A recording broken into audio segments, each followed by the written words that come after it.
Moi, ça m'avait frappé, ce mot d'imposture, tu l'as utilisé souvent, Ouais. et puis il a disparu au bout d'un moment. Ouais. J'aimerais bien que tu nous parles de ça, comment c'est venu cette sensation ou cette impression d'imposture, parce que ça c'est quand même quelque chose de très fort, très puissant, et puis comment ça s'est effacé petit à petit, voilà. D'où ça vient et comment ça a évolué. Parce que j'étais constamment dans une démarche un petit peu schizophrène, de trouver la distance nécessaire pour les regarder avec une pseudo-objectivité scientifique. Enfin, je dis pseudo parce que est-ce que l'objectivité scientifique existe, je ne sais pas trop, mais en tous les cas avec un regard de scientifique, avec un regard de chercheur en tous les cas, et dans le même temps m'impliquer aussi dans leur démarche, dans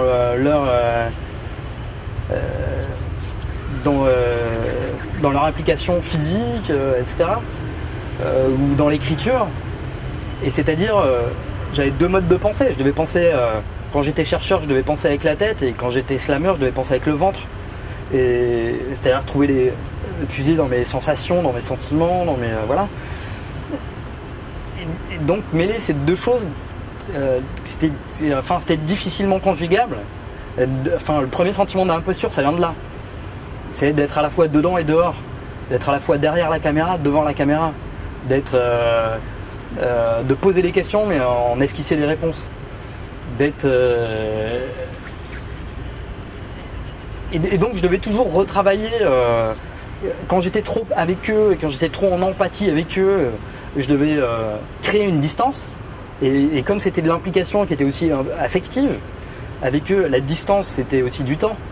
Donc je disparaissais pendant 1, 2, 3, 4 mois, et ils étaient très en colère contre moi parce que j'avais manqué au Scène Slam, et puis j'avais manqué c'est pas un devoir, mais ça l'est aussi quelque part, même si c'est pour initier d'autres personnes, même pour en parler ou pour faire partie du public, pour soutenir les autres, c'est une sorte de devoir. Donc certains étaient très en colère contre moi, certains m'appelaient ou me charrier quand ils me croisaient dans la rue, ou je recevais des tonnes de messages sur Facebook pour me demander si j'étais mort. Donc là aussi il y a un sentiment d'imposture, de me dire mais où est-ce que je me situe, où je vais, et ensuite ce sentiment d'imposture a explosé quand j'ai décidé d'adopter le dispositif où je tiens plus la caméra, je suis slammer mais j'ai un micro HF et un opérateur me cadre. Comme ça, je peux interviewer les slammers pendant une compétition d'une qualification au Grand Slam national, qui est peut-être la plus grosse, le plus gros tournoi en France. Enfin, en tout cas, l'un des plus gros tournois. Ça a explosé quand j'ai été qualifié, quoi. Parce que moi, je suis monté sur scène avec mes textes que j'avais pas appris par cœur, que je venais avec une feuille. Et dans ma tête, c'était lire ça rapidement, faire rire avec quelques blagues, reposer cette feuille et vite aller vers les autres concurrents pour parler avec eux de leur stress, de l'écriture, est-ce qu'il y a une stratégie, etc. Et à la fin, même quand j'ai été qualifié, je suis même pas. C'est quelqu'un qui me l'a dit, parce que je suis allé dehors, j'étais en train de parler avec le public, je savais même pas que j'étais qualifié. C'est quelqu'un qui est venu me voir pour me dire t'es qualifié au Grand Slam national.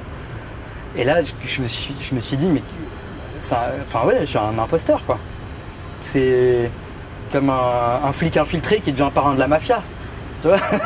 Donc, pas parrain, mais un sbire qui a de l'importance. Et donc cette double pensée de la tête et du ventre sont démultipliées les deux, quoi. Parce qu'il fallait que je m'implique, parce que le Grand Slam national, que j'étais flatté aussi. Et puis j'avais une équipe. Donc il fallait que je fasse attention à ça. Mais j'y suis allé avec une caméra, bien sûr. Donc penser aux deux, au bout d'un moment, ce sentiment d'imposture, il a explosé, quoi. Et du coup, maintenant, je me sens imposteur pour l'université. Ma position a changé. Comment est-ce que je peux être regardé comme un chercheur alors que je monte sur des scènes pour déclamer de la poésie, tu vois, enfin, je suis un imposteur dans l'autre sens, quoi. Donc